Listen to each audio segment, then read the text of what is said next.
I had just gotten into a nationally ranked public university. A real one. The kind guidance counselors brag about. The kind people post on Facebook with crying emojis. And my mother's first reaction was, "Great. You're 18 now. You can pay for it yourself." That was Linda Miller. In our house, I wasn't the daughter who made her proud. I was the investment that needed to start paying returns.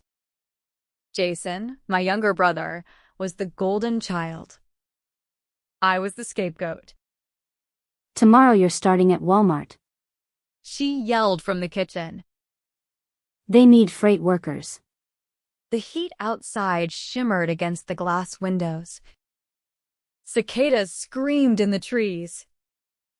Even inside the house, the air felt thick and swollen. "I could do private tutoring. I tried carefully." "It pays more." "It's indoors." Silence. Then her voice sharpened. "You think you're better than me?" She stepped into my doorway, arms crossed, face tight. "I started out hauling boxes. You think you're too good for work? It's time you contribute. Tuition? Rent? That's on you." She didn't yell long speeches. Linda didn't need to. Her favorite lines were always short. "You owe this family.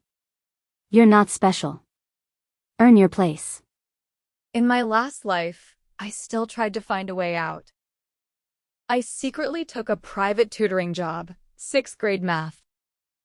The family lived in a quiet subdivision with trimmed hedges and working air conditioning. The mother offered me lemonade. The house smelled like clean laundry.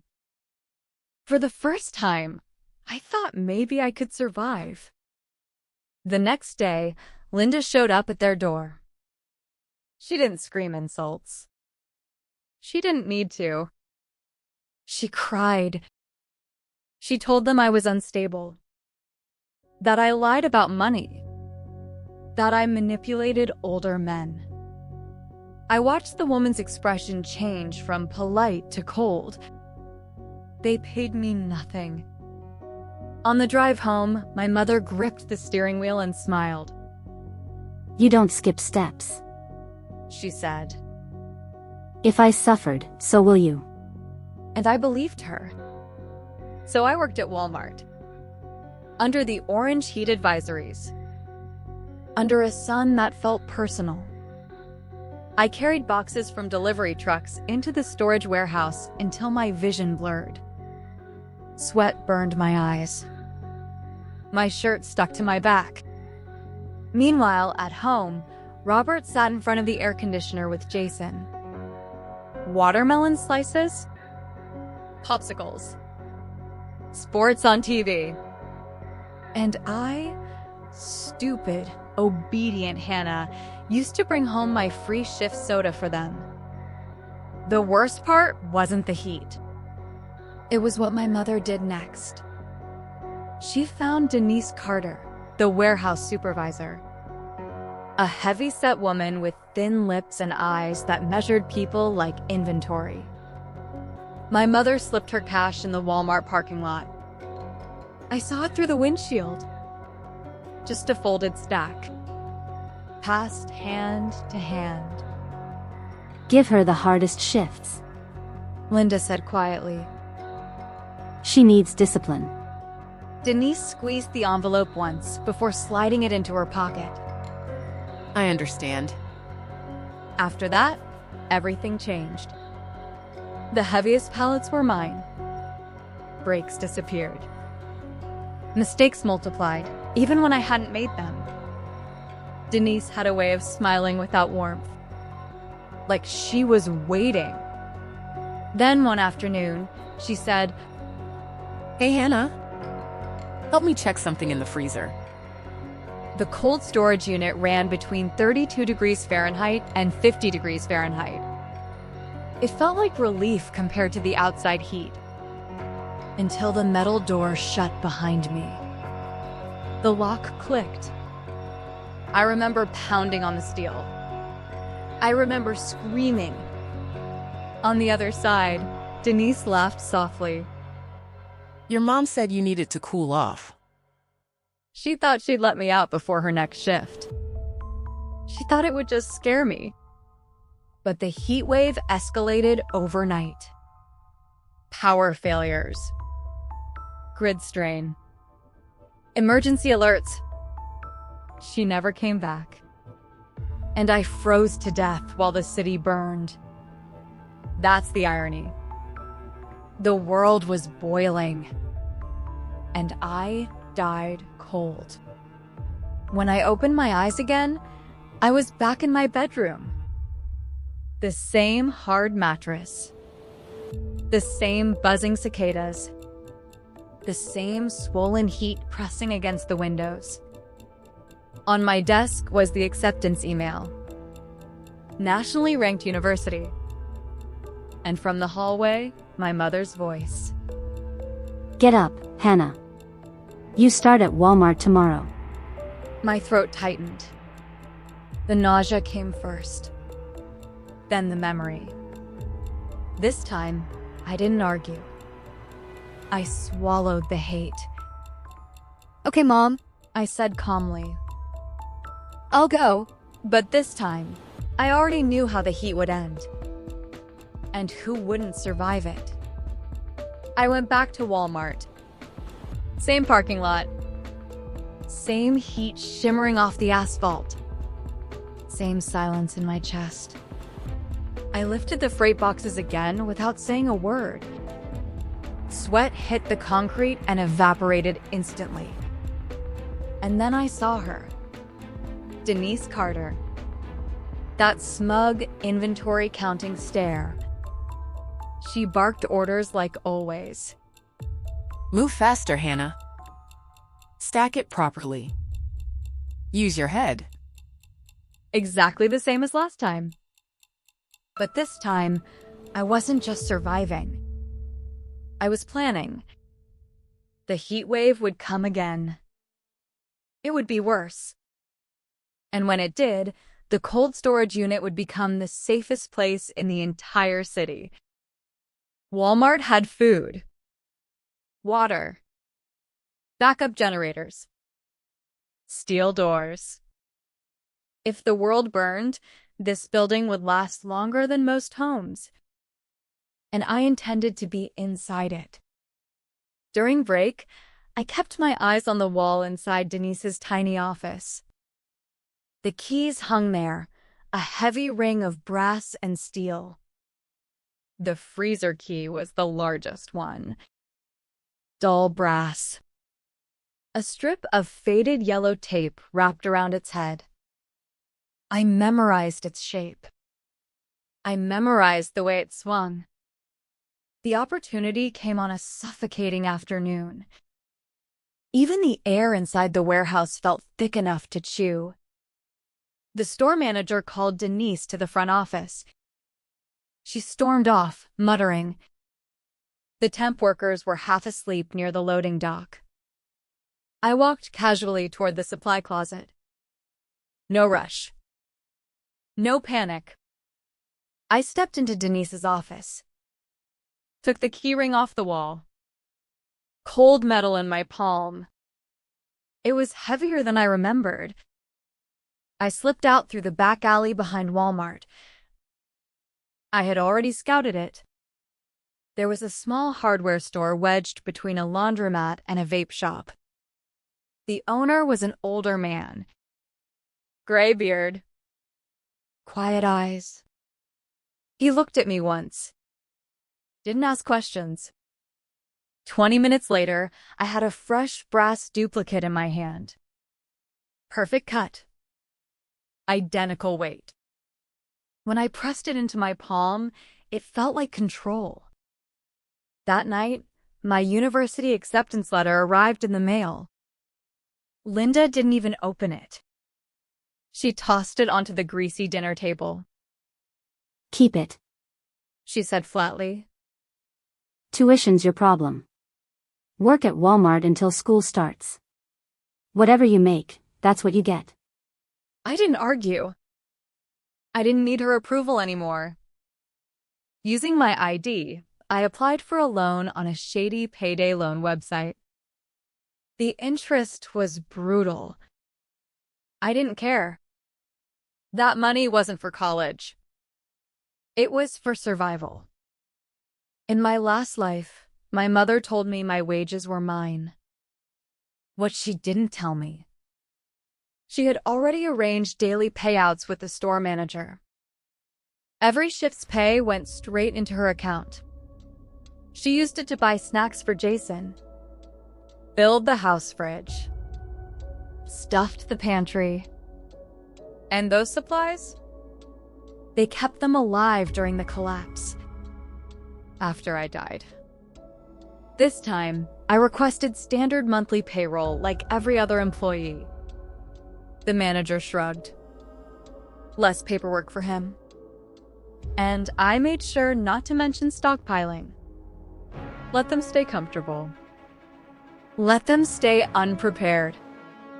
Because I remembered what happened after I froze to death. I watched it. Like a ghost trapped in the ceiling. Linda collapsed in front of the Walmart store manager. Hair disheveled. Voice piercing. My daughter was 18. You killed her. She cried beautifully. Tears. Mucus. Trembling hands. Robert stood behind her, fists clenched, face red. Jason hovered near the wall. He didn't look sad. He looked excited. Like he was watching a show. At the time, I believed Denise had acted alone. Until Walmart, terrified of a lawsuit, paid out a massive settlement. And overnight, my family became comfortable. New leather couch. Flat screen TV. Imported cherries, dark red, almost black. Linda sat there eating them one by one. Juice staining her fingers. It was worth it. She laughed. She finally contributed something.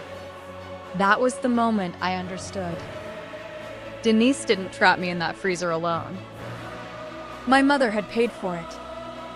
Under the table. A quiet arrangement. A daughter in exchange for a payout. My eyes burned just thinking about it. But not from grief. From clarity. This time, I would use everything around me. Every shelf. Every pallet. Every locked door. The heatwave was coming. And when it did, I wouldn't be the one dying in the cold. The loan money hit my account. I moved immediately. If I was going to survive inside Walmart during the collapse, I couldn't just hide. I had to fortify. At night, I researched survival setups, insulation layering, thermal retention, structural reinforcement. Then I made a list. Thick insulation boards. Rolls of thermal barrier wrap. Fast-drying cement. Heavy-duty anchor bolts. Steel corner brackets. 2 second-hand reinforced security doors. I shipped everything across town to a nearly abandoned pickup warehouse. Every night, I rented a dented cargo trike and hauled the materials back in pieces. Behind Walmart, there was an old electrical utility room no one used anymore. Broken desks, rusted shelving, dead fluorescent lights. Perfect. I stacked everything behind the debris. No one noticed. No one ever notices the quiet girl. I also bought myself something else. A tablet. Brand new. Large screen. Crystal clear. If I was going to live through hell, I wasn't going insane while doing it. I downloaded thousands of movies, shows, books, offline games. In an apocalypse, mental survival matters as much as food. I hid it under my mattress, buried under textbooks. If Linda found it, she'd call me selfish. Then she'd take it for Jason. Then she'd hit me. That part never changed. Jason had pulled a girl's skirt down in kindergarten. The school called home. My mother slapped me instead. You should have been watching him. That was her logic. Jason was chaos. I was responsible. Not every child grows up loved. I learned that early. The final step. I installed a tiny hidden camera in the corner of our living room. This time, I would watch them fall. The suffocating afternoon arrived. Only Denise Carter and I were in the warehouse. Take that defective box to the back of the freezer. She said, chin raised. Same script. Same trap. I lifted the box and walked inside. Cold air hit my face. The steel door slammed shut behind me. Then her laugh. Low. Smug. Your mom paid good money. She called through the metal. You needed discipline. Inside the freezer, I smiled. Silently. But I let my voice shake. Denise, please. My mom wouldn't do that. Let me out. Her laughter grew louder. I'll get you tomorrow. Footsteps fading. Silence. I waited 10 seconds. Then I reached into my pocket and pulled out my own freezer key. The duplicate gleamed under the fluorescent light. When I unlocked the door and stepped out, my hands were steady.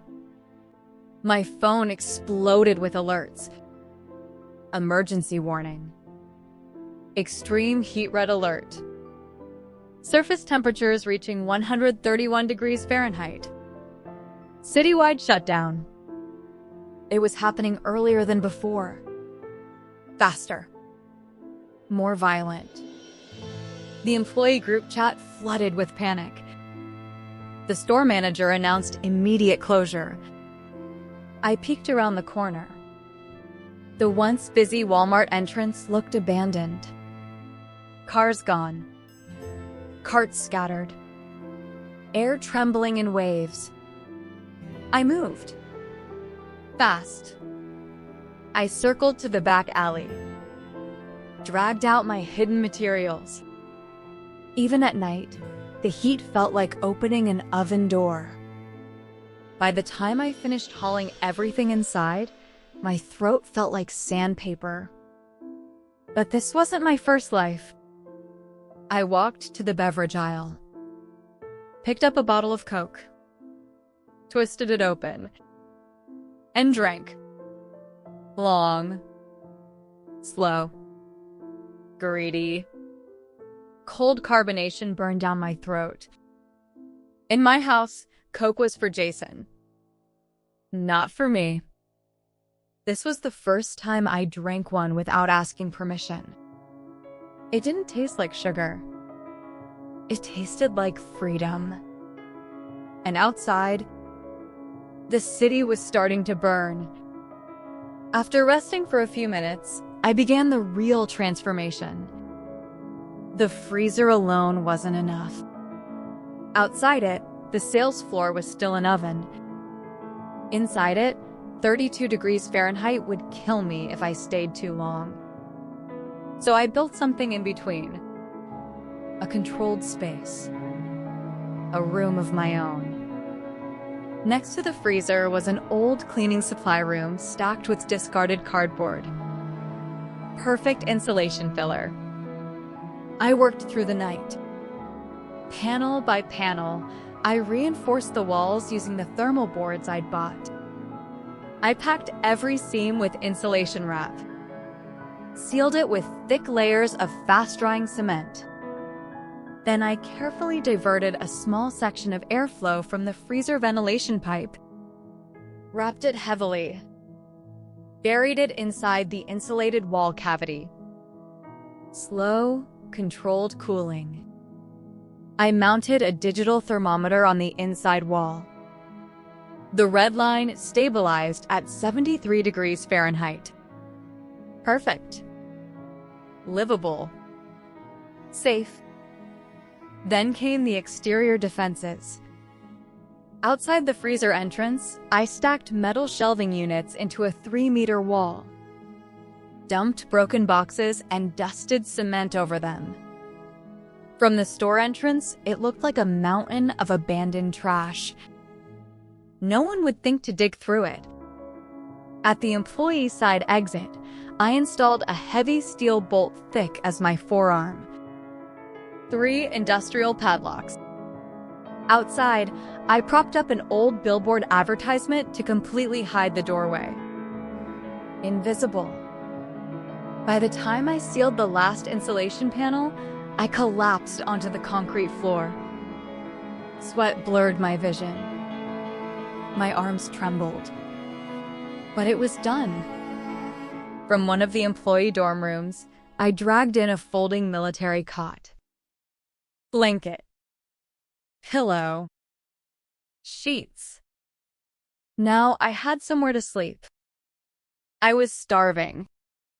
I grabbed canned Spam from the shelf. A pack of soft sandwich rolls. Built myself the simplest sandwich in the world. Thick slices of salty meat between white bread. I chewed slowly. Almost cried. Since middle school, Linda had given me barely enough money for food. Budget better, she'd say. I survived on plain noodles and water. I thought once I got into a nationally ranked university, I'd finally live like everyone else. Instead, I died. I swallowed the last bite. Exhaled. Being alive felt obscene. Being alive felt powerful. I slept deeply for the first time in years. The next morning, the first thing I did was open the home security app. The hidden camera fed live footage from our living room. The AC unit outside screamed like it was tearing itself apart. In the kitchen, Linda fried fish in heavy oil. Soon, the 3 of them sat down to eat. Barbecue ribs stacked in front of Jason. Pan-seared fish in front of Robert. Linda picked at a small pile of vegetables.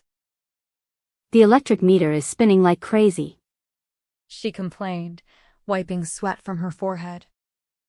Neither of the men responded. Robert finally muttered, mouth full. Old man Thompson's AC burned out. He didn't make it. He spit fish bones onto the table. Linda glanced nervously at their own unit. Ours is new. It should hold. But the electricity bill. Jason, sauce on his mouth, shrugged. Who cares? Hannah's working herself to death at Walmart. Make her pay it. Charge her extra. He added. Don't let her hide money. Linda's eyes lit up. That's my smart boy. A moment later, Robert frowned. Where's that girl anyway? For a second, I almost laughed. They remembered I existed. Linda scoffed. Probably messing around with some idiot from work. She grew more animated. Ungrateful. She's been working for days and hasn't handed me her paycheck. In this heat? If she dies out there, that's on her. I stared at the screen. No tears. No rage. Just observation. I turned the tablet off. Let them enjoy their air conditioning a little longer. Food runs out. Power grids fail. And when hunger arrives, It doesn't knock politely. After I shut off my phone, I got back to work. If I wanted to survive long-term inside Walmart Supercenter, I couldn't let this place turn into a free-for-all meat locker for desperate scavengers. In the late stages of the apocalypse, a fully stocked supermarket would be a glowing target. And I was not about to be prey. So I reinforced everything. First, the main entrance. I barricaded it with shelving units, tipped over freezer cases, and steel rods wedged through the handles. Then I covered the entire mess with torn fabric, broken boxes, and scattered debris. From the outside, it looked like the place had already been looted to the bone. Empty. Worthless. Dead. Exactly how I wanted it to look. I left only one hidden employee passage accessible, locked at all times. I was the only one with the key. From the entrance to the cold storage and my hidden cleaning room shelter, I created layered defenses. Shelves stacked into an S-shaped maze. Narrow pathways clogged with fragile glassware and ceramics. Before finishing the layout, I moved a massive amount of chilled and frozen food into the cold storage zone, where temperatures ranged between 32 degrees Fahrenheit and 50 degrees Fahrenheit. The goal was simple: minimize my exposure, maximize an intruder's mistakes. Anyone breaking in would step on something fragile. Noise would betray them. And navigating the maze would be slow and clumsy. Reaching me? Nearly impossible. Just in case, I added traps.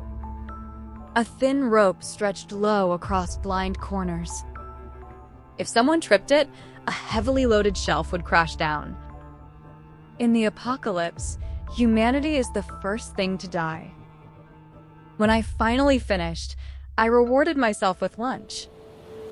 This time, I took my time browsing the aisles like a queen inspecting her kingdom. In the instant food section, I grabbed a self-heating butter hot pot kit. Then I paused. The included ingredients were pathetic. So I strolled to the frozen section and began selecting like royalty. Fatty beef rolls, lamb slices, beef balls, shrimp paste, squid, crab sticks. A shame the fresh meat section had been cleared daily before closing, otherwise I'd have enjoyed fresh cuts for days. Then I spotted boxed fruits and vegetables, pre-packaged, not sold by weight. They hadn't been removed yet. Lucky me. I grabbed bags from the weighing station and stuffed them full, hauling everything back toward the cold storage area for preservation. On the way, I picked up a fruit knife from the tasting counter and sliced fresh fruit on the spot. Paired it with yogurt. Now I had dessert. I tossed several bottles of mineral water into my bag and returned to my little nest. Inside my hidden cleaning room shelter, I followed the instructions on the back of the hot pot kit. Removed the seasoning packets. Added water to the heating pack. Then I found a larger container and dumped in all the premium ingredients I'd selected. Soon, the rich aroma of butter and spice filled the air. I bit into a beef ball, slurped wide rice noodles, alternated between lamb and shrimp. Heaven. I propped up my tablet and picked an old movie, eating slowly. After finishing, I allowed myself something I had never once had during my time working here. A nap. The first midday nap since I started working at Walmart. Normally, Denise Carter would claim there was unfinished work and forbid me from resting. But not anymore. Food was secured. Next came utilities. Electricity was easy. The store had a backup diesel generator and several storage batteries. Even better, I found a solar power bank in the employee break room. I only needed electricity to charge my phone and tablet, maybe use the induction cooktop for meals. This was more than enough to last until the end of the apocalypse. Water? Drinking water was plentiful, warehouse stock still untouched. But hot water for bathing? That required creativity. I stepped outside briefly, feeling the brutal sun pressing down on the parking lot. And then, it clicked. Of course. With heat like this, I could simply leave large barrels of bottled water beneath the glass windows to absorb sunlight. 2 to 3 hours would easily bring it to 104 to 122 degrees Fahrenheit.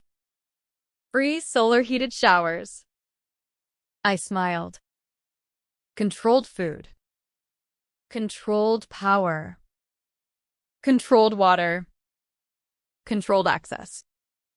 While Linda Miller complained about electric bills, while Robert Miller talked with his mouth full, while Jason Miller schemed about stealing my wages, I was building a kingdom.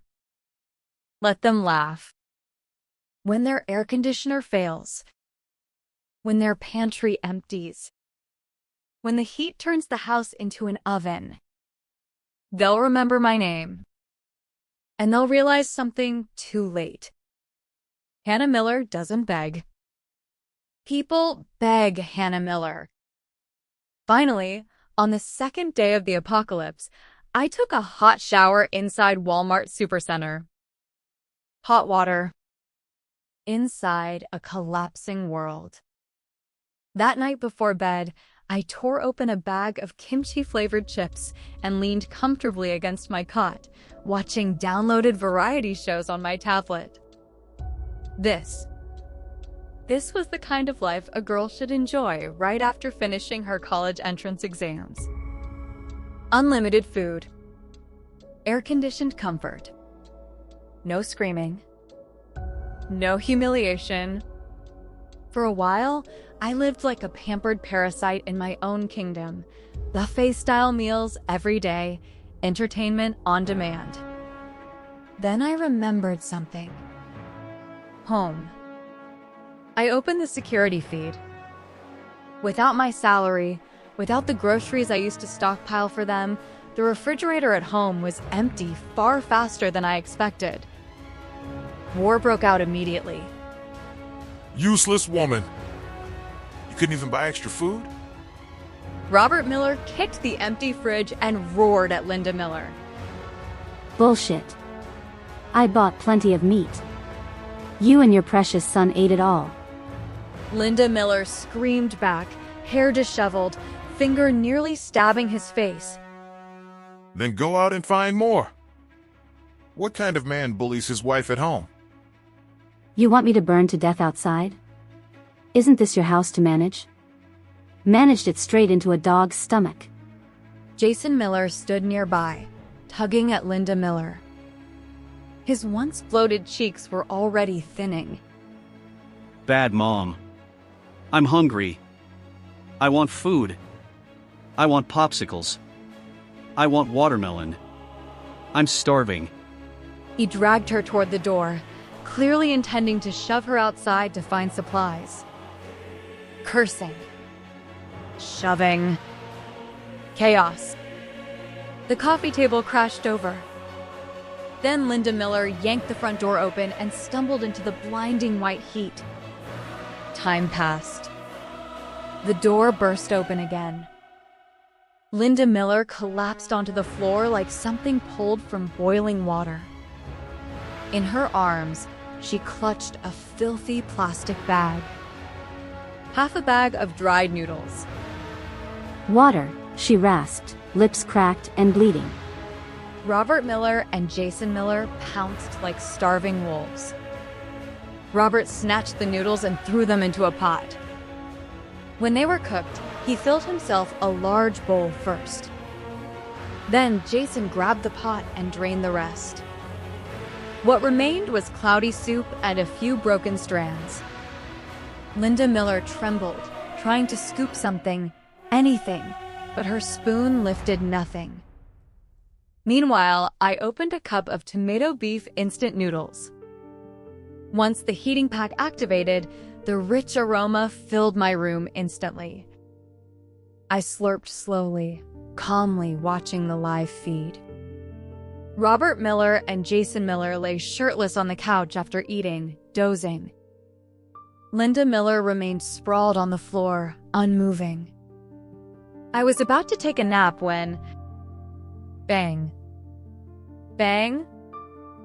Bang. Loud knocking echoed through the security audio. Open the door. I know you're inside. The voice was hoarse, weak, but furious. Robert Miller didn't even move from the couch. He slapped Linda Miller hard. Go! She didn't respond. The knocking grew more frantic. Finally, Robert Miller dragged himself up. Who is it? He barked. From outside came a desperate cry. My noodles! My noodles! Your wife stole them. Give them back. I recognized the voice instantly. Aunt Chen from downstairs. Her husband had died years ago. She raised her daughter alone. She was always gentle, always kind. When Linda Miller used to throw me out of the house in rage, I had nowhere to go. Aunt Chen would see me, smile warmly, and bring me inside. She cooked for me. I ate countless meals with her and her daughter. Other neighbors warned her not to get involved with my family. She would look at me with heartache and say, "This child is already this tall at her age." If I don't care for her, who will? When that reached Linda Miller's ears, she had been playing mahjong. She wants to help. Let her help. Must have too much money to waste feeding someone else's useless daughter. Linda Miller scoffed. Back to the present. Robert Miller clearly understood what had happened. Linda Miller had stolen those noodles, but they had already eaten them. Return them? Impossible. He cleared his throat and shouted, Get lost. We didn't steal anything. Aunt Chen cried out, voice shaking. Your wife tricked my daughter into opening the door while I was in the kitchen. She took our last noodles and pushed her. Robert Miller sneered. So what? This is the apocalypse. Only the strong survive. You expect people to pity you because there's no man in your house? Get lost before I come out there myself. Silence. The sun outside was merciless. Aunt Chen had already been exposed for 3 minutes. Any longer, and her lungs would start to cook. Soon, there was no sound at all. Robert Miller smacked his lips in satisfaction and returned to the couch. I stared at the screen. I couldn't swallow it anymore. My chest tightened. I walked to the toy section inside Walmart Supercenter and took down the display drone. I tested it. Still functional. Good. I packed canned food, bagged instant noodles, compressed biscuits, children's candy, and several bottles of water. I wrapped everything in insulated bags and secured them tightly beneath the drone.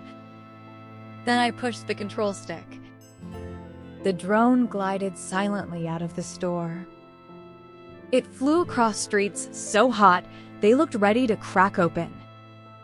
Finally, it landed on Aunt Chen's narrow balcony. She was tending to her daughter's wound. The girl spoke nervously. Mom, it's my fault. I didn't protect the noodles. Aunt Chen's eyes were red, but she comforted her gently. It's not your fault. It's this damned apocalypse. I can still go find food. But Mom, I'm scared. Then the girl noticed the drone. Mom, look. What is that? Aunt Chen cautiously approached and untied the bag.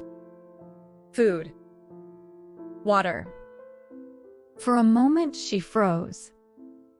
Then she pulled her daughter into her arms and broke down crying. Who? Who sent this? Thank you. I'll repay you one day, I promise. She bowed repeatedly toward the empty sky. I hovered the drone for a few seconds. Then I pulled it back. Because until this apocalypse ends, any connection is a spark.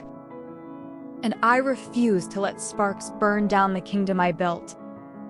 The heat kept raging across the city. And I adapted. Inside Walmart Supercenter, with the cold storage maintained between 32 to 50 degrees Fahrenheit and my insulated living zone stabilized at a survivable temperature, I settled into rhythm. Every day I reinforced defenses, checked supplies, exercised, watched movies and novels on my tablet. And every few days I flew the drone. I never packed too much. The drone couldn't carry heavy loads. A few bottles of water, compressed biscuits, instant noodles, occasionally a small snack bag or a single can. Lightweight, low visibility, hard to track from any distant eyes that might still be watching. Aunt Chen and her daughter understood the rules of this silent assistance. They never tried to trace its source. Each time they received the supplies, they would leave a small note on the balcony. Sometimes a crooked "thank you." Sometimes a tiny flower folded from scrap paper. That quiet understanding became the only warmth left in this scorched world. After the theft incident, Aunt Chen finally grew cautious. She barricaded her doors and windows with furniture, leaving only a small ventilation fan. With my intermittent aid, neither she nor her daughter suffered hunger or heat stroke. She even found the strength to teach her daughter reading and writing. Meanwhile, my family's home was rotting from the inside. On the surveillance screen, the house was a wreck. The air conditioner had long stopped working, nothing but decoration. The heat and starvation had carved them down.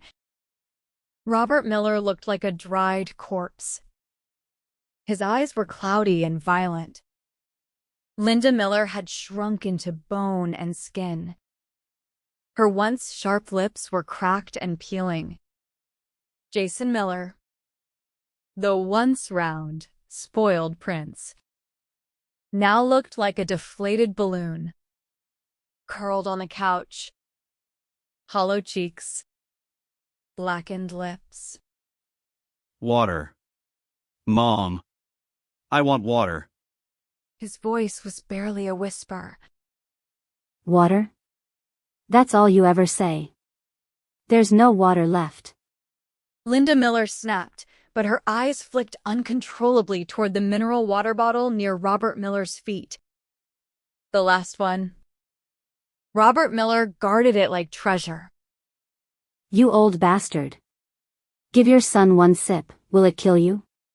Linda lunged. Get lost. He shoved her away with shocking strength. I haven't had enough myself. He can endure it. Jason curled tighter. His breathing turned shallow and rapid. Then, one afternoon, his body convulsed. A few sharp spasms. His head tilted. And he stopped moving. His small frame twisted unnaturally. Jason? Jason. Linda Miller froze for a second. Then a howl tore out of her, raw, distorted, animalistic. She threw herself over him, shaking his limp body. Wake up. Wake up. Mommy will find water, find food. Jason. Tears carved muddy lines down her filthy face. Robert Miller sat nearby, watching. His facial muscles twitched once. No grief. No shock. He licked his cracked lips slowly, and his eyes shifted from the corpse of his son to Linda Miller. Even through the screen, a chill shot down my spine. That was not the gaze of a husband, not even the gaze of a human. It was the gaze of something calculating survival. It was the gaze of someone looking at food. There was no audio, but I could almost hear his breathing. Heavy, slow, deliberate. He stood up, quietly, walked into the kitchen. My heart tightened violently in my chest. When he returned, he was holding the kitchen knife. The familiar one. Linda Miller was still sobbing over Jason's body, completely unaware of the shadow rising behind her. Robert Miller raised the blade. There was a feverish gleam in his eyes. Right before the knife fell, Linda Miller sensed something. Instinct overrode grief. She turned sharply. The blade slashed down. She raised her arm to block. The knife sank deep, so deep I could see bone. Her scream tore through the room. The pain ignited something feral inside her. She lunged at Robert Miller, clawed his face, bit his wrist. The knife clattered, then scraped again. Husband and wife, reduced to animals, fighting, tearing, surviving. The image on my screen twisted in chaos. Blood, screaming mouths, desperate limbs. I turned my head away. My stomach churned violently. For a moment, I couldn't tell if the shaking in my body was disgust or the final, icy confirmation of something I had always known. I did not destroy them.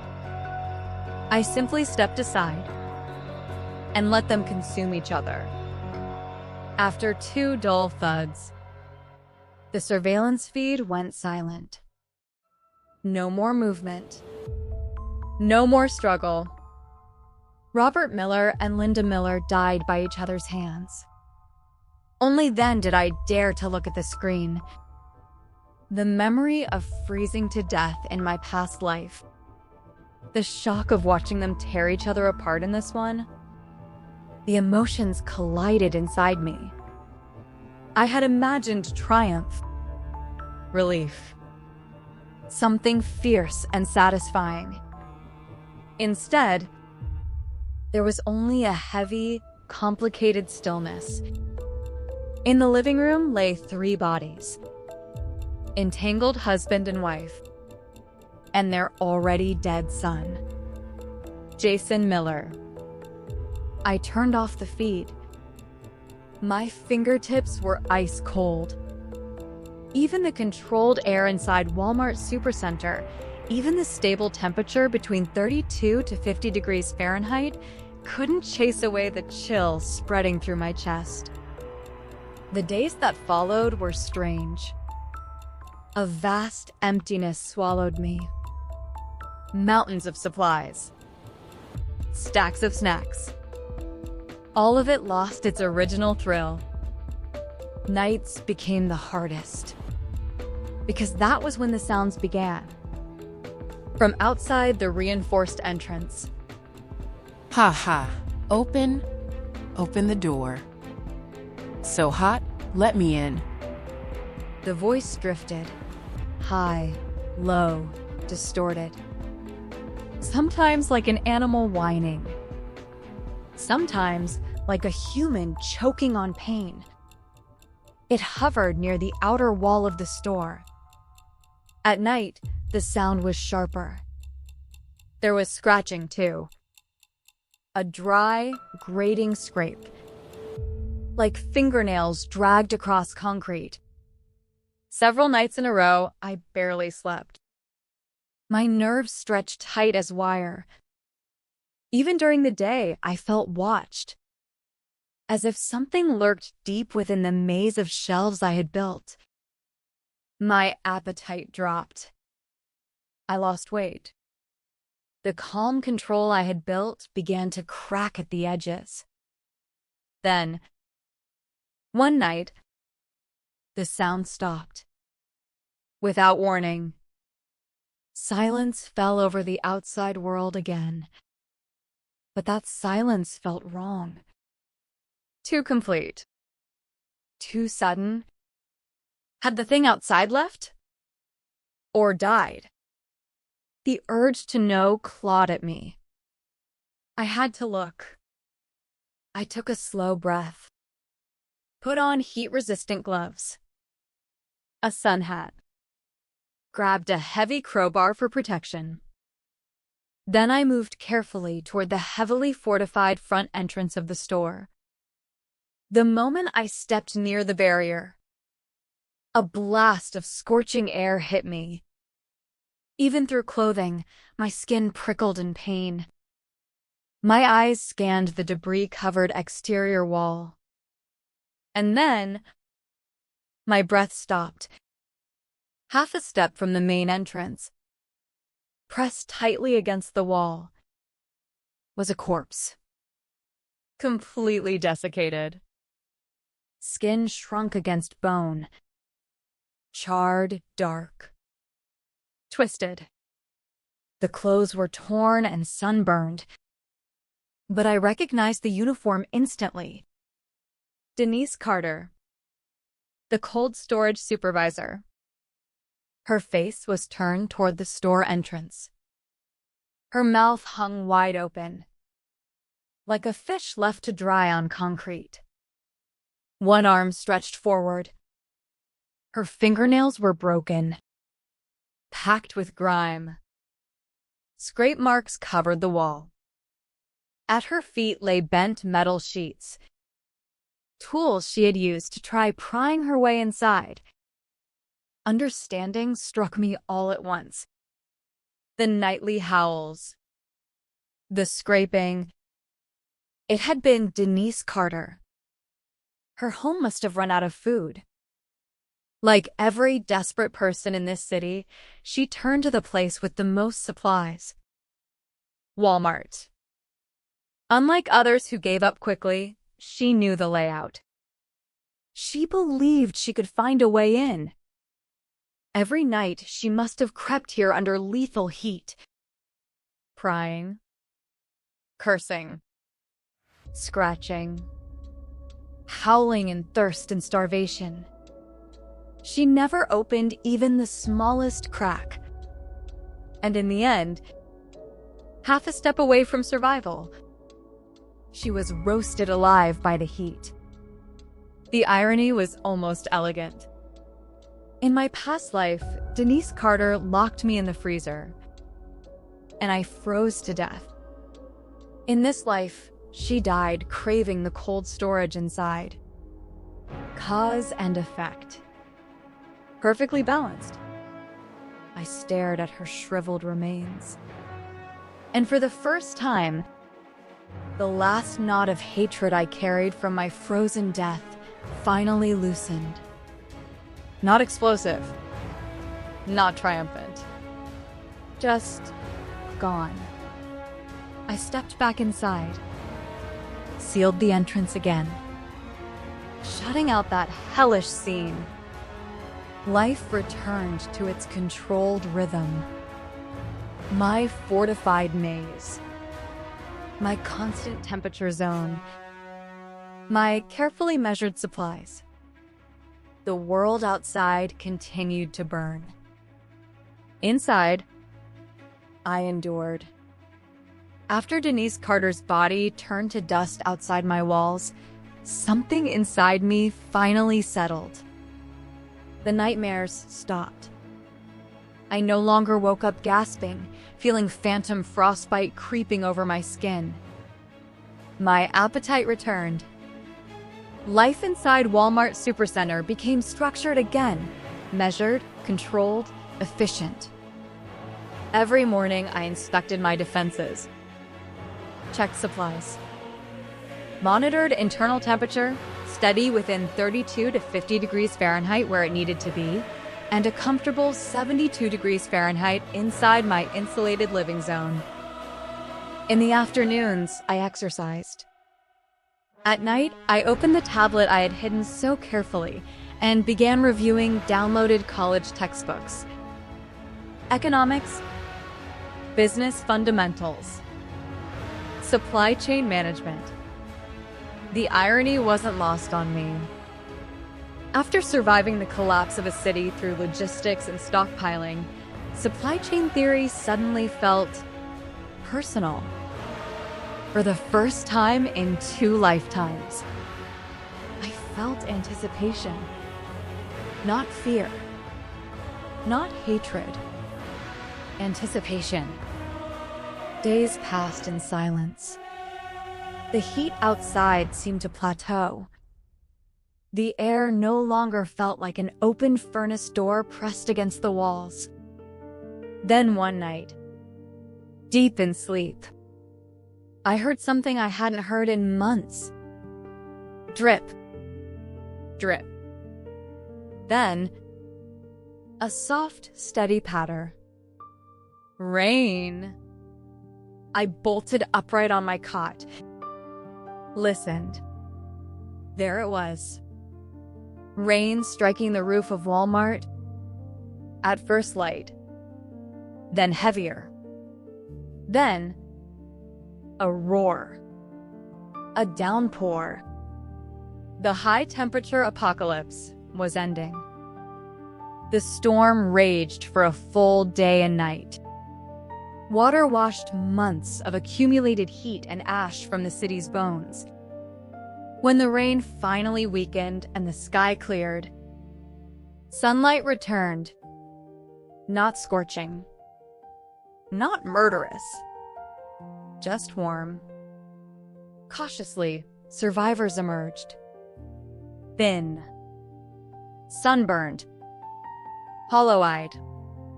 But alive. And in their eyes burned something powerful. The will to rebuild. I didn't rush out. I waited. 3 days. 4. Monitoring distant emergency sirens. Watching news updates through restored signals. National Guard deployments. Federal relief centers. Power grid restoration. Order was returning. When I was certain stability had taken root, I packed my belongings. Minimal. Efficient. I walked through my fortress one final time. The barricaded S-shaped maze. The reinforced employee entrance. The insulated living chamber I had built with my own hands.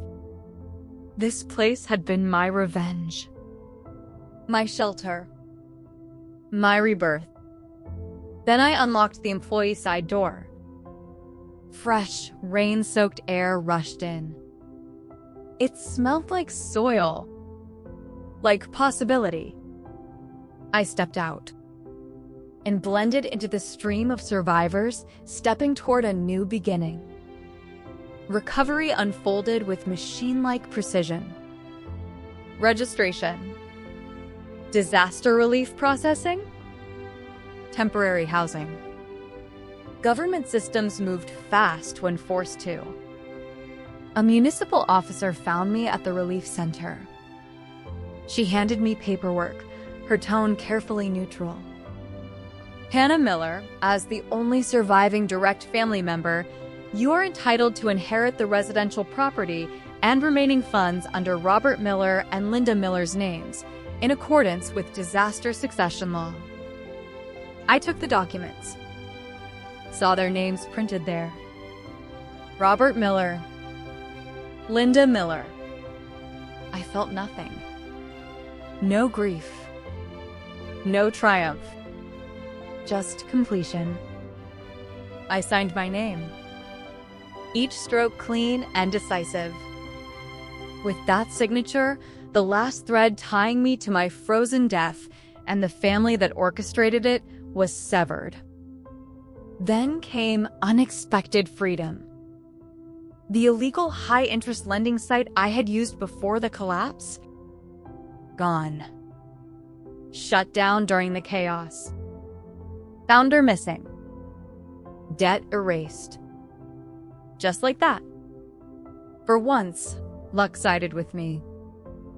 I declined government student loans, used the modest inheritance to buy what I truly needed. Practical clothing, a reliable laptop, dorm essentials. No excess, just foundation. When I left the city, the sky was blue. The air carried a gentle breeze. In my backpack, my college acceptance letter, I paused at the train platform, turned once to look back at the recovering skyline. That city had burned, starved, turned on itself, and I had survived it. Not by luck, not by mercy, but by preparation, by calculation, by refusing to be a victim twice. Ahead of me, a platform, a university campus waiting to open its gates. A future no longer dictated by Linda Miller, Robert Miller, or anyone else. I am 18. I built my own constant temperature sanctuary in a dying world. I watched karma arrive without lifting a blade. And now, I am walking toward a life that belongs entirely to me. This time, I won't just survive. I will thrive.